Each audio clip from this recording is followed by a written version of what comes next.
Baik, kita mulai. Pada pertemuan ketiga kali ini, kita akan membahas mengenai struktur pengulangan atau looping. Kita sudah melihat pada pertemuan pertama dahulu ya, bahwa kalau algoritma itu memiliki tiga struktur utama, yaitu sequence, looping, dan selection. Nah, pada pertemuan kali ini kita membahas mengenai si struktur loopingnya tersebut.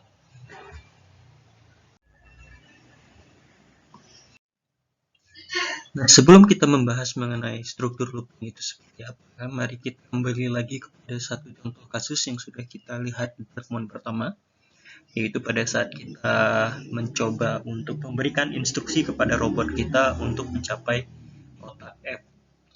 Nah, pada scratch waktu itu kita bisa melihat bahwa perintah paling kecil yang bisa kita berikan ke robot adalah perintah maju, berputar, dan menunggu. Setidaknya 3 perintah itu saja yang harus kita berikan.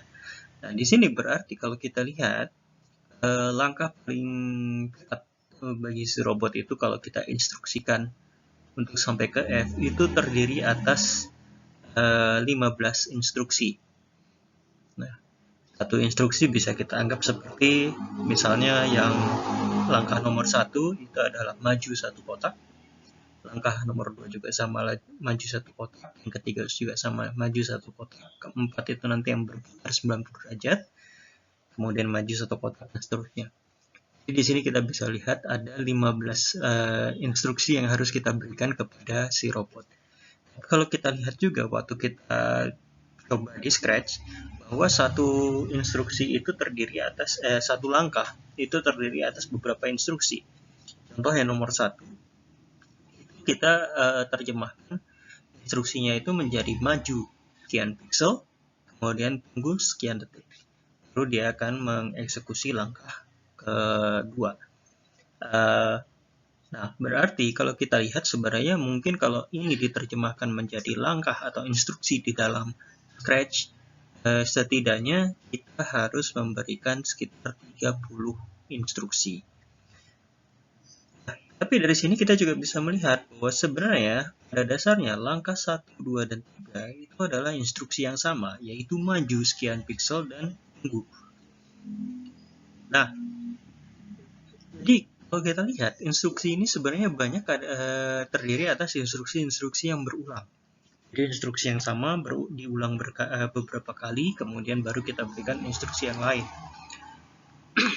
Nah, untuk membuat ini semuanya menjadi lebih pendek, jadi kita tidak perlu memberikan 30 instruksi, kita bisa menggunakan struktur pengulangan. Jadi kita bisa menghilangkan hal-hal yang langkah-langkah yang sama atau instruksi yang sama itu disingkat dengan menggunakan struktur pengulangan, sehingga tujuannya kita tidak harus memberikan 30 instruksi tapi bisa lebih pendek dari 30 instruksi.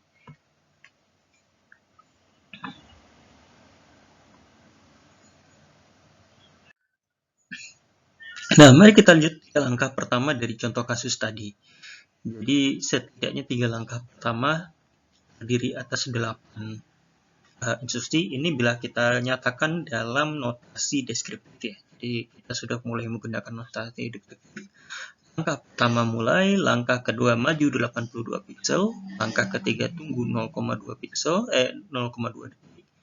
Langkah keempat maju 82 pixel, langkah kelima tunggu 0,2 detik, langkah 6 maju 82 pixel, dan langkah 7 tunggu 0,2 detik, dan algoritma selesai. Nah, baru kalau kita lihat dua perintah ini kan dijalankan secara berulang, yaitu perintah 2 dan 3 itu kalau kita lihat diulangi 3 kali sebagai bagian dari 3 langkah pertama. Nah, ini bisa kita singkat dengan menggunakan struktur yang lebih ringan seperti ini. Nah, kita lihat tadinya 8 instruksi yang kita berikan, sekarang kita cukup mendapatkan 5 instruksi. Jadi kita bisa mengulangi kita bisa memberikan perintah yaitu dengan menggunakan ulangi 3 kali, karena langkah yang diulang itu kita sudah tahu yang mana, yaitu 2 ini, dan kita bisa lihat ini bahwa langkahnya diulang 3 kali. Jadi kita cukup berikan perintah ulangi 3 kali. Apa yang diulangi 3 kali? Ya ini.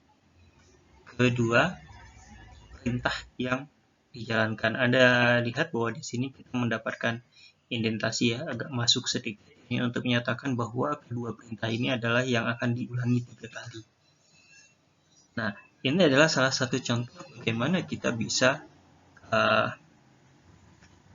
menyingkat waktu, menyingkat instruksi. Jadi ini akan diperintahkan perintah dalam pengulangan. Nah, untuk itu mari kita lihat di Scratch. Saya minta untuk mendownload 2 file yang diberikan di modul ketiga. Anda bisa membuka Scratch, kemudian membuka dengan menekan file, nanti Anda bisa membuka file yang sudah Anda punya disimpan. Nah, nanti Anda akan mencoba melihat kedua file ini intinya berisi langkah yang bisa digunakan untuk kita menjalankan Tatiana dari start sampai ke finish dengan langkah yang tadi kita lihat di contoh pada awal sekali. Jadi yang Scratch origin.sp3 itu memiliki instruksi yang sama persis seperti contoh yang tadi kita tunjukkan dengan 15 langkah instruksi tadi. Jadi Anda bisa melihat bahwa langkahnya panjang sekali, dan kalau Anda jalankan dia akan membuat si Tatiana atau objek apapun yang Anda taruh di garis start itu akan bergerak ke garis finish dengan yang sudah kita tentukan. Nah, kemudian kalau Anda membuka file selanjutnya yang scratchloop.sp3, Anda bisa melihat bahwa perintah yang sama itu sudah dipersingkat. Jadi ada beberapa yang diulangi itu kita singkat dengan menggunakan looping. Kita hanya tinggal tentukan berapa kali dia di loop. Jadi contoh untuk yang paling pertama itu Anda bisa lihat bahwa kalau kita ingin berjalan 3 kotak, maka kita cukup melakukan looping 3 kali. Oke, untuk selanjutnya kita perhatikan skenario berikut. Misalkan robot yang tadi kita jalankan di contoh yang kita punya di pertama sekali itu saat ini tambahkan suatu kemampuan untuk mendeteksi warna kotak tempat dia berada saat ini. Jadi anggaplah dia punya kemampuan kalau dia sekarang bergerak ke suatu kotak, dia bisa tahu apa warna kotaknya, apakah hitam atau putih. Nah, kemudian kita berikan instruksi untuk maju 1 langkah hingga mendeteksi kotak hitam. Kalau seperti ini, kita sebenarnya bisa melakukan pengulangan. Cuma kalau tadi kita lihat contoh-contoh tadi yang kita berikan, pengulangan itu diberikan dalam bentuk angka. Jadi mau diulangi berapa kali.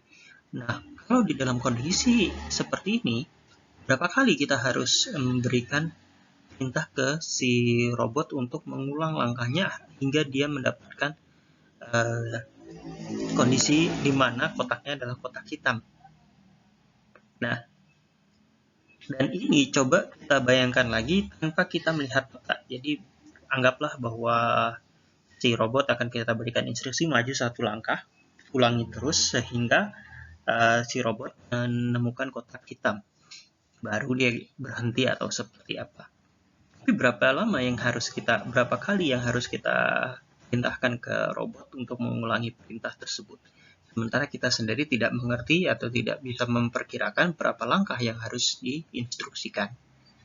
Nah, kondisi-kondisi ini sebenarnya merupakan kondisi yang lazim ditemui dalam kita menentukan struktur pengulangan. Ada beberapa kondisi di mana kita tidak bisa menentukan sebenarnya berapa kali pengulangan ini harus terjadi, ya tergantung kondisinya yang ditemukan di lapangan seperti apa. Oke. Kalau kita kembali ke struktur looping, jadi struktur looping itu adalah suatu struktur algoritma yang digunakan untuk mengulangi sekumpulan instruksi. Sekali lagi, kalau mau kita definisikan struktur looping itu adalah algoritma yang digunakan untuk mengulang sekumpulan instruksi. Pengulangan ini bisa terjadi karena jumlah iterasi yang kita tentukan, jadi tadi berdasarkan angka misalnya 3 kali, 4 kali, 5 kali, atau berdasarkan pemenuhan kondisi tertentu. Itu yang tadi skenario kedua yang kita berikan, yaitu misalnya ulangi hingga menemukan kotak hitam.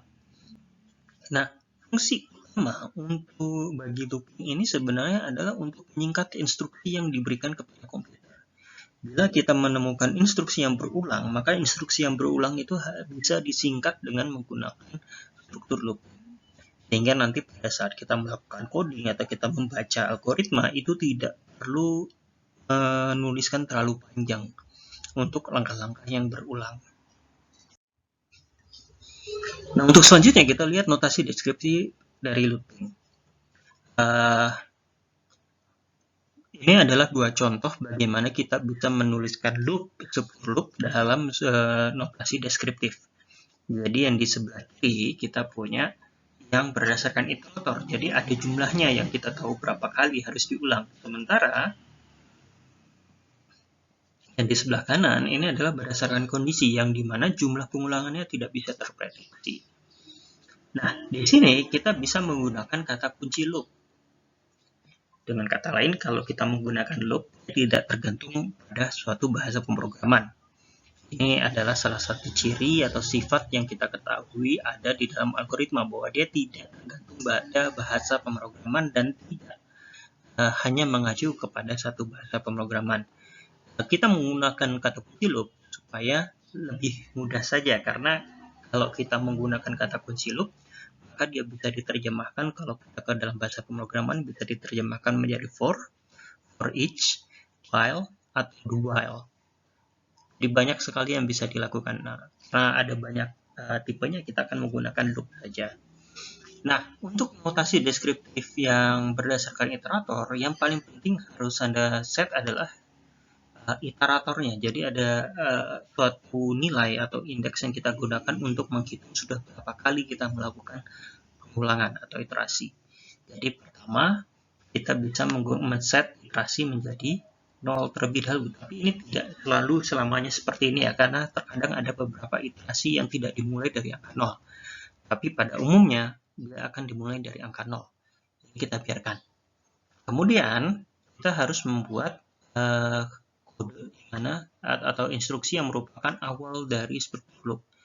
Yaitu kalau kita berdasarkan iterator ada kata kunci loop, kemudian ini ya, hingga kapan iterasi ini terjadi. Biasanya kita akan mengacu selama i-nya ini sampai angka tertentu. Jadi di sini hingga i sama dengan jumlah iterasi terakhir. Misalnya kita 10, ya tulis saja di sini i sama dengan 10. Nah, kemudian kita di sini akan menjalankan kumpulan instruksi yang akan dijalankan berulang. Misalnya kalau yang tadi ya move 82 pixel dan wait 0,2 detik. Kemudian yang untuk notasi berdasarkan iterator, setiap kode loop atau setiap loop bagian akhir kita harus menambahkan iterator kita itu satu angka di depan, sehingga untuk memajukan ke iterasi selanjutnya ini harus ada. Jadi kalau berdasarkan jumlah iterator atau jumlah iterasi itu harus ada instruksi di mana kita memajukan iterasi kita itu, angka iterator kita itu sebanyak 1 poin. Tapi sekali lagi, mungkin ada beberapa iterasi yang dimana kita tidak maju per 1 poin, tapi misalnya per 2 poin atau per 5 poin. Pada umumnya kita hanya memajukan per 1 poin, jadi tidak masalah di sini. Jadi harus ada. Jadi untuk iterasi ini, kenaikan jumlah iterator ini dilakukan setelah kumpulan instruksinya dijalankan. Sehingga nanti kalau misalnya jumlahnya masih belum memenuhi yang ada di sini, maka dia akan mengulangi iterasinya. Kemudian yang harus kita tambahkan adalah deklarasi untuk menyelesaikan loop dengan menggunakan kata kunci selesai loop, atau kalau dalam bahasa Inggris adalah end loop. Ini penting karena ini untuk menunjukkan bagi orang yang membaca algoritma itu blok atau struktur loop itu berhentinya di mana. Jadi di sini kita punya yang mulainya, ini di sini kita punya yang selesainya, dan inilah yang akan membentuk satu struktur looping kita. Dan ini yang berdasarkan iterator atau ada jumlah pengulangan yang bisa diprediksi. Nah, kalau kita yang menuliskan notasi algoritma yang berdasarkan kondisi, jadi tidak jumlah pengulangan yang terprediksi, cara menulisnya akan lebih singkat. Jadi kita cukup menyatakan pertama adalah mulai loopnya, Dan di sini adalah selama kondisinya terpenuhi. Jadi loop ini akan terpenuhi selama kondisi ini apa. Jadi kumpulan kemudian ya dia akan melakukan kumpulan instruksi atau nanti ada instruksi untuk mengubah kondisi. Misalnya kalau misalnya tadi robot kita punya pengecekan warna, dia akan mengecek apakah warna di bawahnya itu hitam atau tidak. Jadi kalau misalnya kita mau bicara skenario yang tadi di mana robotnya harus berjalan mengulang sampai dia menemukan hitam, maka kondisi yang dipenuhi adalah selama warna lantai putih. Dan nanti di sini dia akan mengecek apakah lantainya masih putih atau tidak. Begitu dia hitam, dia akan selesai dari loop. Sama seperti yang berdasarkan iterator, di sini juga kita harus punya kata untuk menyelesaikan loopnya. Jadi ini adalah kalau kita lihat adalah blok dari loopnya tadi, struktur loopingnya. Jadi di sini yang berbeda adalah ini, bahwa kalau yang berdasarkan iterasi kita harus men-set iteratornya, sementara kalau berdasarkan kondisi hanya kondisi yang terpenuhinya seperti apa. Nah, bagaimana kalau misalnya algoritma itu kita nyatakan dalam notasi flowchart? Di temuan sebelumnya Anda bisa lihat bahwa kalau di flowchart dia tidak punya blok atau notasi khusus yang menyatakan looping. Sebenarnya looping itu bisa dilakukan dengan menggunakan block decision. Jadi di sini saya tunjukkan ada dua notasi contoh yang sama seperti tadi, di mana sebelah kiri itu adalah yang berdasarkan iterator, yaitu jumlah pengulangannya terprediksi, sementara yang di sebelah kanan adalah berdasarkan kondisi, yaitu jumlah pengulangan tidak terprediksi. Nah, kalau kita mulai yang berdasarkan iterator, kita ada deklarasi dari nilai iterasinya, mulai dari 0. Ingat bahwa ini adalah block declaration, di mana kita gunakan untuk mendeklarasikan suatu variabel dan nilai. Kemudian kita akan jalankan instruksinya.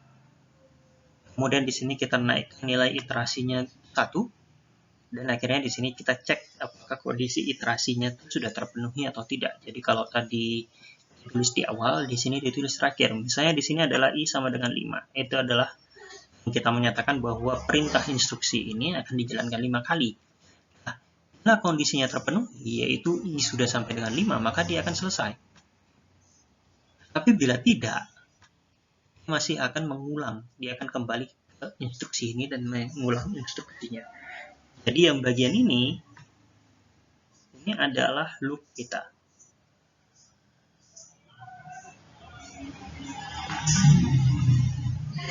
Jadi bisa Anda lihat bahwa loop Anda itu akan digambarkan seperti ini di dalam notasi flowchart.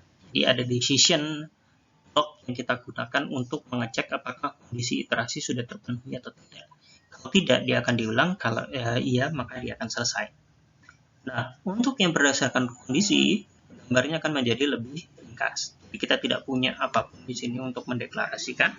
Kita lakukan instruksi, tapi kita juga punya instruksi untuk mengubah kondisi. Misal di sini kita cek juga misalnya kondisi I sama dengan 5.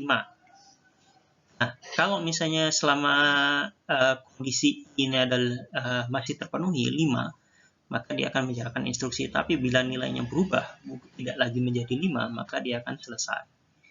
Jadi ini adalah yang kita lihat sebagai instruksi dari flowchart kita.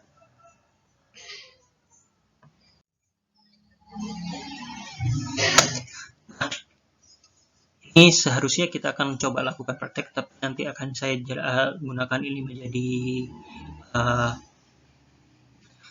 menjadi suatu apa istilahnya, menjadi suatu tugas. Kita akan buat scratch kita kembali. Kita akan gunakan icon Tatiana yang itu, atau Anda bisa menggunakan si kucing yang pertama kali muncul pada saat Anda menggunakan scratch. Sekarang kita akan coba menggerakkan si kucing ini atau objek apapun itu untuk bergerak mengikuti lintasan bujur sangkar.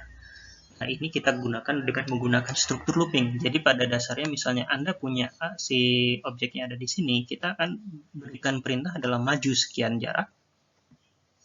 Seperti ini. Kemudian berputar 90 derajat ke kiri. kemudian maju lagi, putar lagi sekian derajat ke arah 90 derajat ke arah jarum jam, maju lagi, kemudian berputar lagi, dan akhirnya maju lagi,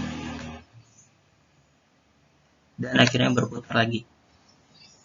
Sehingga setelah dia bergerak seperti ini, si objek kita itu akan kembali lagi ke posisinya di awal semula.